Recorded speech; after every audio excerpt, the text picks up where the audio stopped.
Hi everyone, this is Mrs. GA, and today we're going to talk about transformations of functions. Alright, so let's start by taking a look at some of the general rules of transformations that will work for any function. So here, f of x is the parent function, and let's start with this column on the left.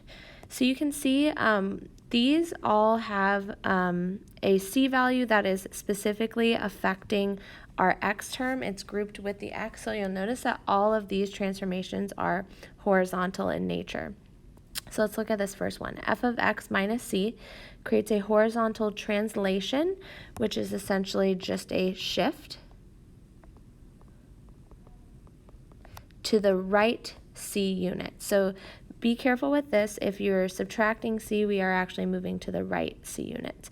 And if you add c to your x value, we have a horizontal translation to the left c. So adding or subtracting is going to shift your graph left or right. If you multiply your x value by c, this creates a horizontal stretch or shrink by a factor of 1 over c. That part's a little bit tricky. And then we call it a stretch if our factor is greater than 1. And then we call it a shrink if our factor is between 1 and 0.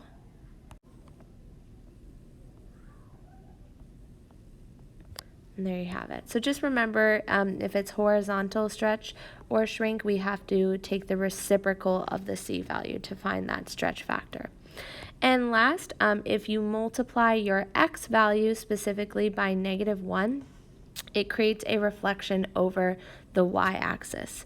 So even though it's over the y-axis, if you look at what that looks like, it is a horizontal reflection. For example, if you have a graph that looks like this and you reflect it over the y-axis, you can see that it is horizontal in nature. So now let's look over at the right side. So you'll see that these all have a c value that is affecting our y value or the entire function. Notice that none of these are grouped specifically with x.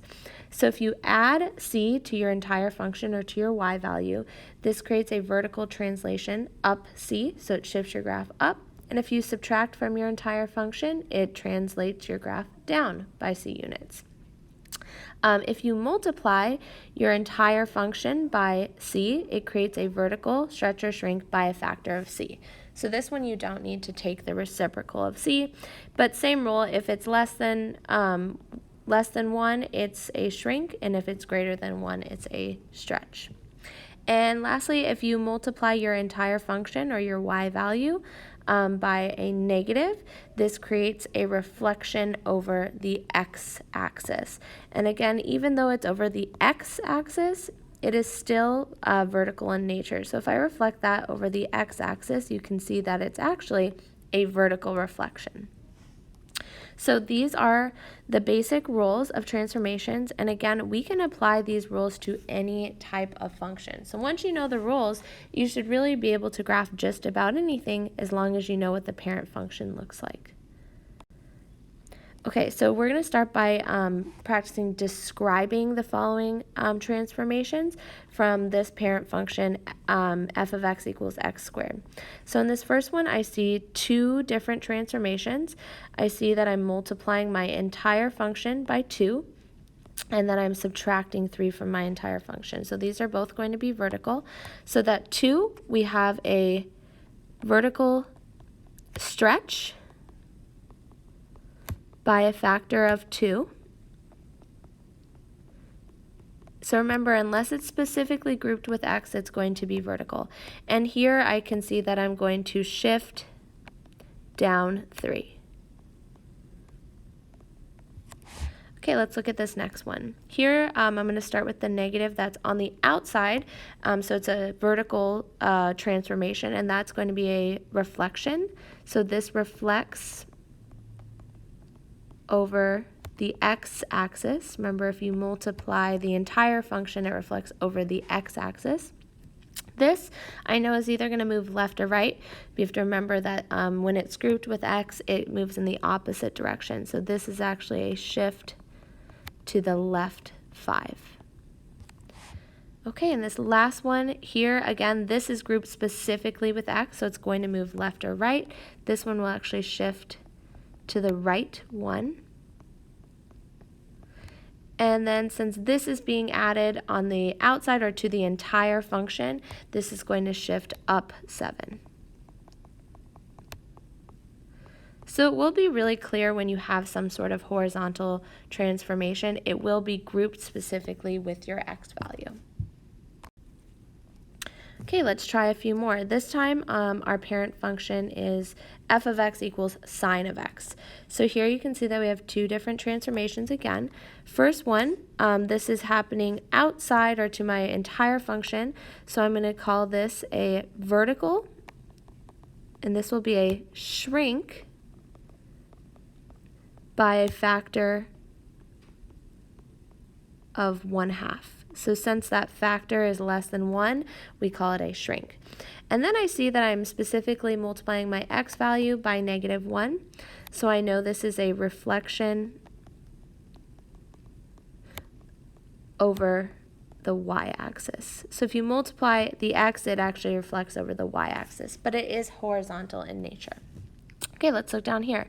This one I'm multiplying my entire function by negative, so that's going to be a reflection over the x-axis, which is vertical in nature. And then I can see that I'm specifically multiplying my x value by 1/3. So remember, this is going to be horizontal. And this one we had to be careful. When we have a horizontal stretch or shrink, the factor is the reciprocal. So this stretch or shrink factor is actually 3. So since it's 3, we call it a stretch. So this is a horizontal stretch by a factor of 3. So be careful with that reciprocal. Okay, this last one, there's actually one step we need to do before we determine what our transformations are, and this is a little bit tricky, so I want to make sure you are extra careful about problems like this. If you see something like this where you have a horizontal stretch or shrink with a horizontal shift, you need to make sure that your stretch or shrink is separate from your shift, and we actually have to do that by factoring out 2. So I need to write it like this, 2 times x minus 2. We need to make sure that this is completely separate from this. So if you ever see something like this, make sure that stretch or shrink is factored out. So this 2, remember we use the reciprocal, so the factor is 1/2. So I'll call it a horizontal shrink by a factor of 1/2. And then this one is actually a shift to the right 2. Remember, anything horizontal, it moves in the opposite direction. So shift to the right 2. So that is a tricky step. If you don't remember to do this, you would think that your graph actually shifted to the right 4. So just be extra careful when you see something like that. All right, so at this point, I'm going to ask you to pause the video and see if you can determine the 4 different transformations that are happening in this function.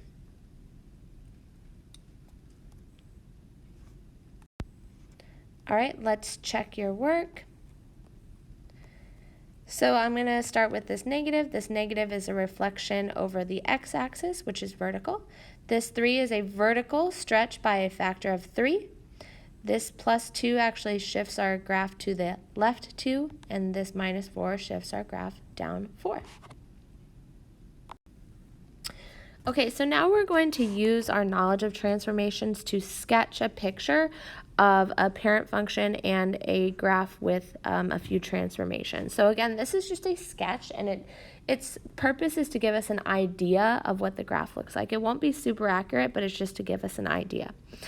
So let's start by sketching a picture of this parent function. We know that a quadratic function looks like this. And again, this is a very, very rough sketch.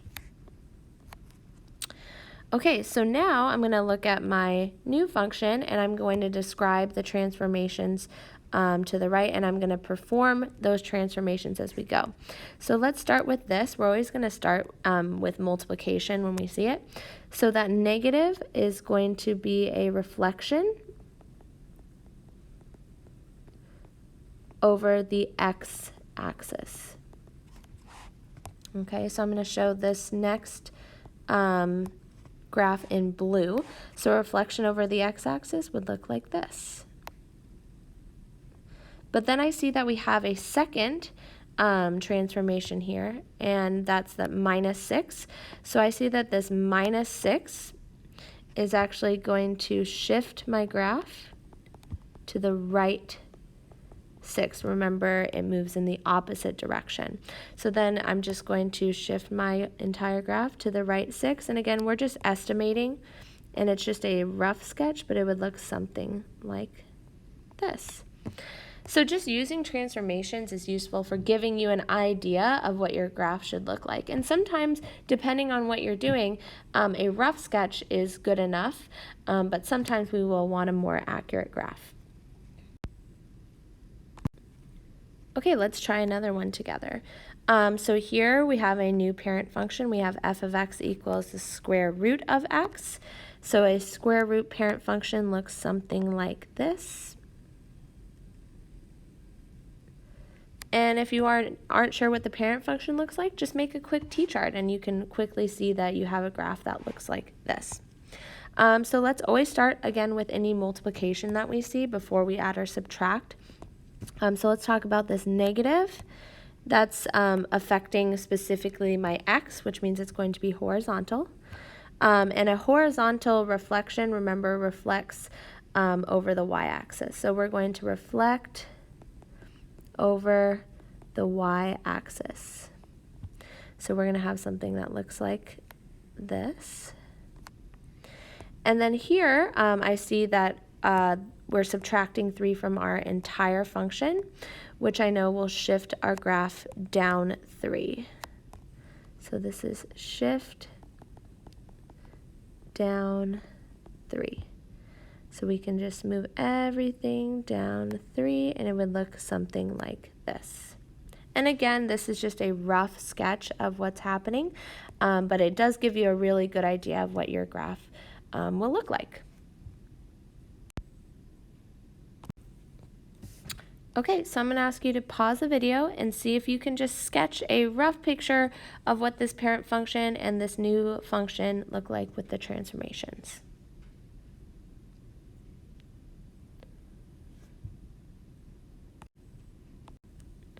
Okay, let's check our answer here.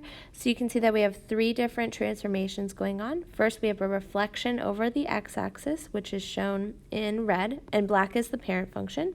So that was my first transformation. And then I can see in blue here, this shifts our graph to the left 1, and then this in green shifts our graph up 2. And that's our final graph. Okay, so now we're going to talk about how we can use transformations to have a more accurate graph. And so we're actually going to be transforming our coordinates using the same rules that we've been working with throughout the entire video. So here we have a parent function, which is the quadratic, and here's our new function. And we're going to transform the individual coordinates.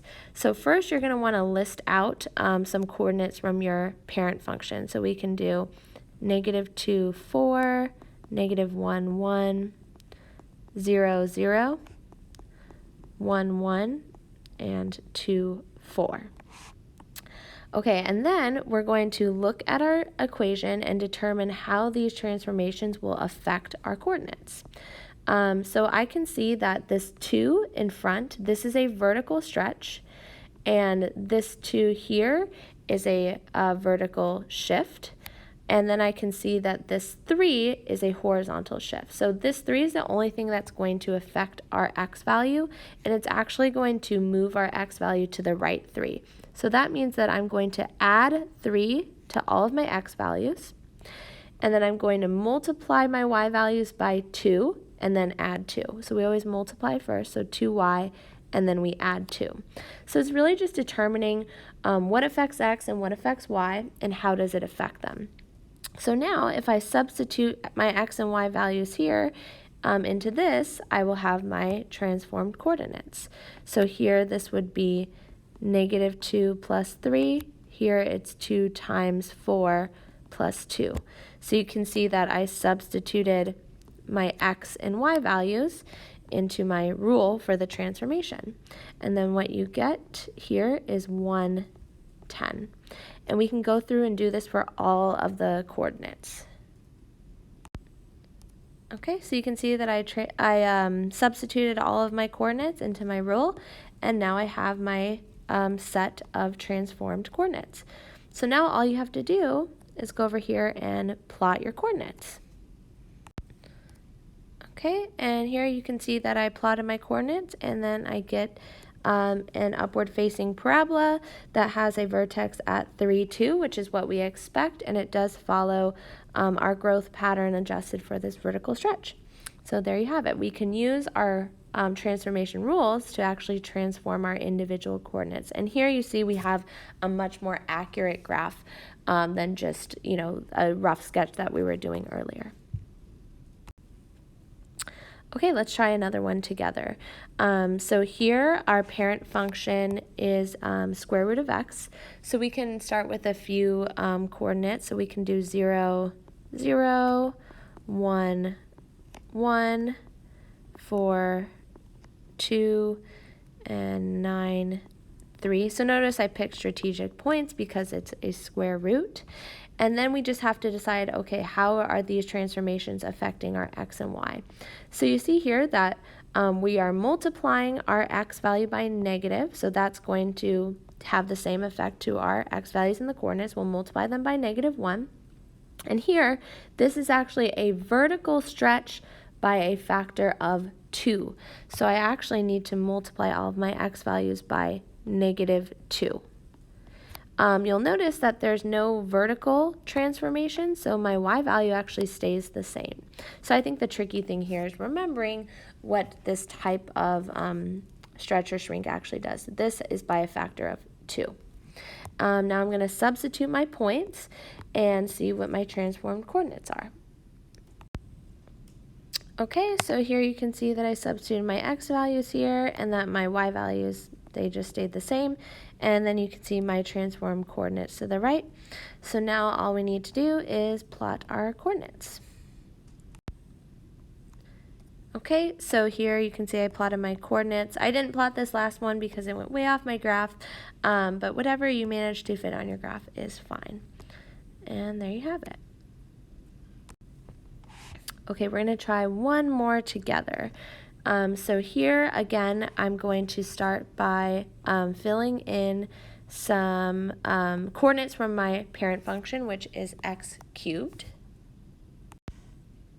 So we can do -2, -8, -1, -1, 0, 0, 1, 1, and 2, 8. And now I think the hardest part here is just determining how these transformations are going to affect x and y. So let's start with any horizontal transformations we see. The only one I see here is the shift to the left 2. So I know that all of my x values, I should subtract 2 from them. And then I see a vertical reflection over the x-axis. So I'm going to multiply all my y values by -1, and then I'm going to subtract 4 to make them shift down 4. So -y minus 4. Okay, now let's substitute our x and y values into our rule.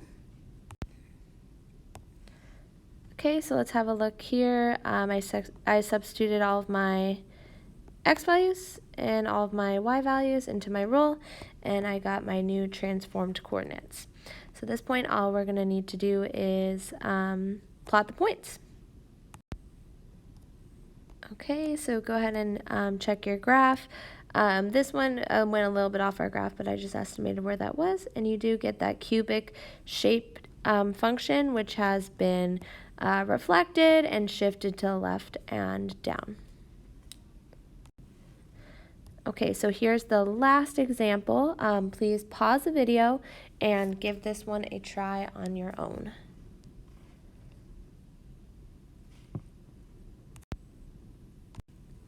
All right, let's check our answers. So the thing to watch out for here is that you have the rule correct. So this one, this is actually a horizontal stretch by a factor of 2. So I multiply all of my x values by 2, and then I multiply my y values by -1 and then add 3 to them. So you can see that I did my substitutions here. And these are my transformed points. And if you know what an absolute value looks like, you can see, well, it originally was an upward facing V shape. It flipped upside down. I kind of stretched it out horizontally, and it shifted up 3. So the transformations match what we would expect. All right, that is all for today's lesson. Thank you so much for watching.